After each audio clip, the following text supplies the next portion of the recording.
So, we've been talking about argumentative writing, and what part of the writing process have we been in on, Paul? What part of the writing process? Revise. Yes, that big revision part, okay? And yesterday we talked about how revision is kind of like the fixer-upper show, where like your first draft is like the house at the beginning of the show, then you come in, you knock out the walls, you do all of that, and at the end, it's like this beautiful, and it doesn't look anything like the beginning. So that's kind of what we've been doing. Who remembers one of the revision strategies we talked about? Sophie. We took like a sentence from another article and we put it in our own words and we taped it to the part of the essay we wanted it to be in. And Very we numbered good. them. And what would we call that? What are we finding in those articles to support our claims? Evidence? Evidence, right? We looked for evidence, okay? And then yesterday, we did a different revision strategy for argumentative writing. What did we do, Kelly? We found quotes. We found quotations, yeah. And do you remember, like, what types of quotes are we looking for? Quotes that fit with our reasons. So, quotes that Strong fit with our quotes. reasons. Strong. Sonia. Interesting? Interesting, always interesting. Sophie. They're like surprising. Yeah, surprising or shocking a lot of times. We don't want to put like folk knowledge, you know. We don't want to find a quote that says, everyone loves chocolate, because it's like, well, duh, everyone loves chocolate. We want to find something that's shocking and interesting. So today, we're going to talk about another revision strategy that's probably, in my mind, with argumentative writing, the most important. And I started talking with you a little bit about it yesterday, Sonia. But when I was thinking about it, I kind of came up with an analogy from my life, okay? And I'm going to talk to you to begin with. It's kind of weird, but I'm going to talk to you about cake, okay? And I'm going to talk to you about my favorite part of getting married, okay? Which was the cake testing, okay? They have a cake tasting. So when you go in, when you're getting married, you know, there's lots of decisions that have to be made. And it's like, what kind of flowers do you want? What kind of decorating? A lot of the choices are like really kind of girly choices, but the one really dude choice is the cake, okay? So my wife and I, we went into the Woodlands Resort, and they had a chef had prepared like 7 different cakes for us. And one morning, all we did was eat part of this cake, part of that cake, and it was all just trying to find the perfect wedding cake, okay? And one of the things we found was that in some of the cakes, they didn't have a lot of frosting, and they had a lot of cake. It was really dense. And if it didn't have a lot of frosting, the cake would kind of crumble really easily, because the frosting is what holds it together. So I didn't like those as much. And then there were other ones that you've probably had, where the frosting, there was too much frosting, and like you could hardly taste the cake at all. Like you would put it, and it's like almost my teeth would tingle because it was too sweet. And that wasn't the right type of cake. What we were looking for was the perfect balance between cake and frosting. And eventually, after like 7 different cakes, we found it, and it was delicious, okay? So the reason I'm telling you that analogy is because when we're talking about argumentative writing, we have to have a balance, just like the perfect cake. And I prepared a poster that talks about it, where I actually drew. I'm pretty proud of this. I drew a pretty good piece of cake here, okay? But it says the secret to a perfect essay, like the perfect layer cake, is balance, okay? And so I want you to think of it as in the amount of cake, like just the right amount of cake, that's your researched evidence. That's the quotes that you've been putting in. That's your research that you've been finding. That's the cake, okay? And a lot of us have a lot of cake in our essays right now, okay? We have a lot of evidence. We have a lot of research. Today, what I want you to probably focus on is having just the right amount of icing. And the icing that holds the cake together in a research paper is your thinking and explaining. What does that kind of sound like? Yeah? Kind of persuasive. Yeah, like persuasive, okay? Where else did we talk about how research can't just put their research right in? Yeah, In nonfiction. In nonfiction writing, right? It's not enough to just put the research. You have to explain it with your own thinking, okay? So we're going to kind of practice that today with a student. We're going to see what they did. And then we're going to practice with our own. And then you're going to go forth and write it, okay?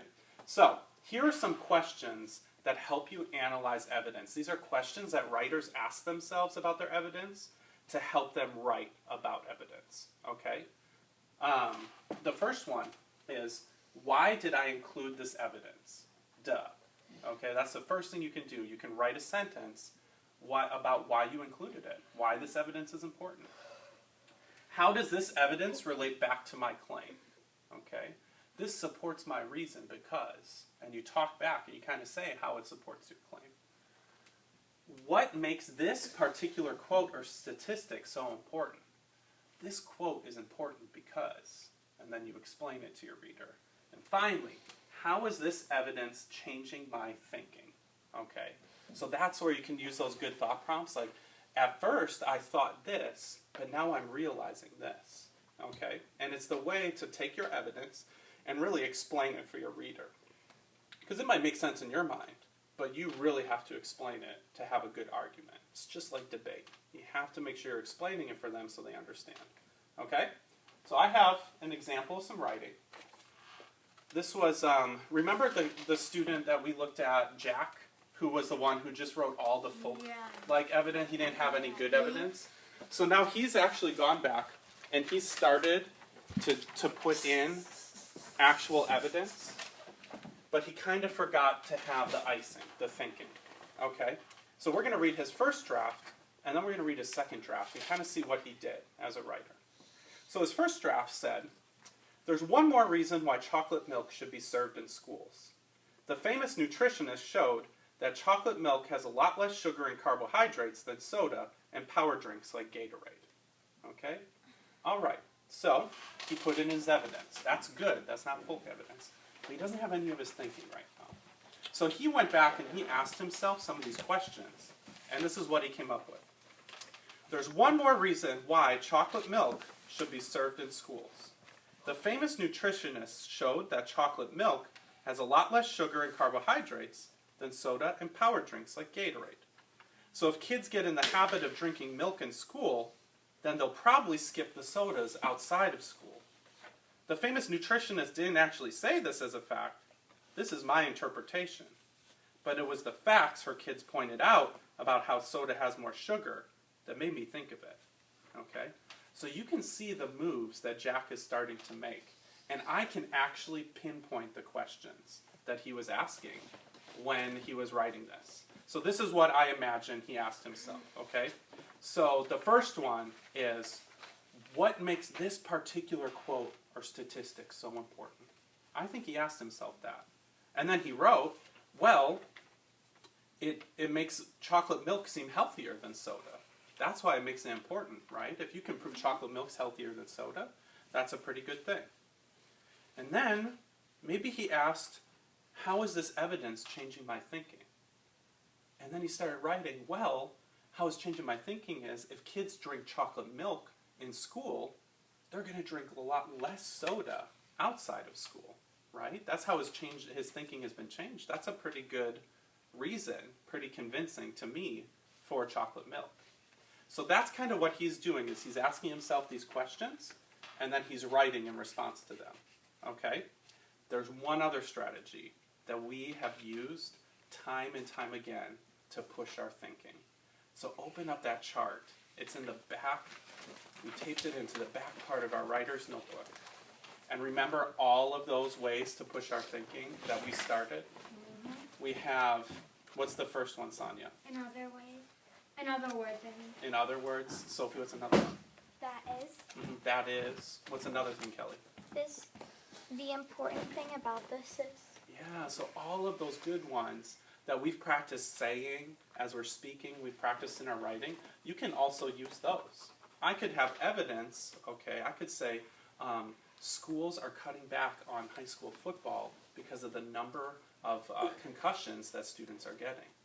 This is important because it shows that maybe schools like football shouldn't be supported because they could lead to injury. Okay, so you're just kind of talking back to your evidence. So what I'm going to have you do right now is I'm going to have you read through with your partner, each of you read through your letter and find a place where you have a lot of good evidence right now and put your finger on it. Okay, so just read through your letter, find a place where you have a lot of good evidence, and just put your finger on it and give me a thumbs up when you have it.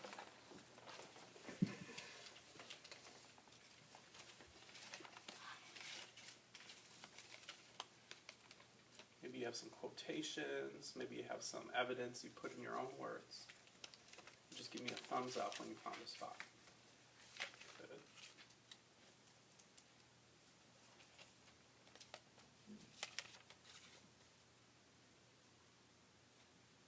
Sonia, I see. What about that first part you did yesterday? Didn't you have evidence and a quote? Yeah. That's a really good spot. I would pick that one. I Okay. already did some of my thinking. Oh, you already put some of your thinking? That's good. We'll see if we can push it a little bit more. Okay. You found one? Okay. So what I'm going to ask you to do with your partner is first, if I'm Sonia, I'm going to read my letter, and Sophie, I'm going to listen really carefully if I'm you, and then Sophie's going to ask you some questions, Sonia. Okay? She's going to ask you, why did you include this evidence? Okay? Or how does this evidence relate back to your claim? And then you're just going to answer with your voice. Okay? It doesn't have to be perfect. You can just be explaining. Okay? But I want you to start talking and answering some of these questions. And then once Sonia's done it, then you switch roles. Okay? Yes, Sophie. Do we do all the questions or just like two? Just pick like one or two, whichever ones seem that they would work. Yes, Kelly? Are we supposed to read one of the reasons or the whole thing? No, just pick one reason that you've supported with evidence. Great question. Okay, does that make sense? Yeah. So you two are going to be together? You two are going to be together? Go to it. Pick who's going to go first and start reading. This is hard. Sports make you smarter, so that's a bonus. The entire article? One You're thinking. that supports the other part. Wait, do I What? have to ask you? One reason. Has this evidence Thinking. This evidence changed my thinking because I thought when you go to college, you just get the scholarship and it doesn't matter what you do. You can just go to college. It doesn't matter if you pass the grades or not. But this has made me think now that if sports do make you smarter, then they've made it so you have to pass the class because you're playing sports. And if you can't pass the classes, then you can't play the sports. Because grades come before sports and after school activities. So are you saying that that maybe playing sports could actually help you in school? Like it wouldn't take you away? Like if you're in sport at the same time you're in a class? That could actually help you get better grades, right? Yeah. That changed my thinking when I read it because I was like, usually I think, wait, if you're in sports, it's taken away from class. But that's really good. I like that. Awesome. Have you put that in yet? Yeah. I just haven't taped it yet. But Okay. But have you put that thinking in, what you just said? Or no. Put that thinking in. Okay, when we start writing today, put that in. That's really good. Okay, so bringing it back, I know it's a little bit strange, like we kind of had to like work into it, but I was listening to Sophie and Sonia, and Sophie was talking about, she had read some evidence about how sports can lead to better grades. And then Sonia asked her, how has this changed your thinking? And Sophie said, well, it's changed my thinking because I used to think, that maybe sports took away from your grades because you're distracted and you're doing your sport, you don't have as much time for schoolwork. She said, but actually, it shows that if you're in a sport, it could improve your grades. So people should be enrolling in sports in like college and in high school to get better grades. And that's something that would be perfect to add into her essay. That's going to be the icing. That's going to be the perfect balance, okay, to really explain that evidence. And then I listened to Annabelle and Kelly was talking about how karate can increase self-control, which leads to good behavior, okay? And I asked her, how is this changing her thinking? And she said, well, it makes me think maybe we need karate classes in school. Maybe that could be a cool part of like PE curriculum, okay? Because it increases focus, increases concentration. That's really interesting. I've never thought about that. So that would be really good icing, to put into her argument. So today, while you're revising in your writing time, you can continue to look for evidence and quotes. But if you've got a couple for your paragraphs, I want you to take the little revision strips and I want you to practice writing out and answering some of these questions and adding them into your paragraphs, putting your thinking, your reflections. Okay? All right. So we have plenty of writing time. I want you to get to it. Go to it. And the articles are right here for you to use if you need to use them for evidence. So write the thinking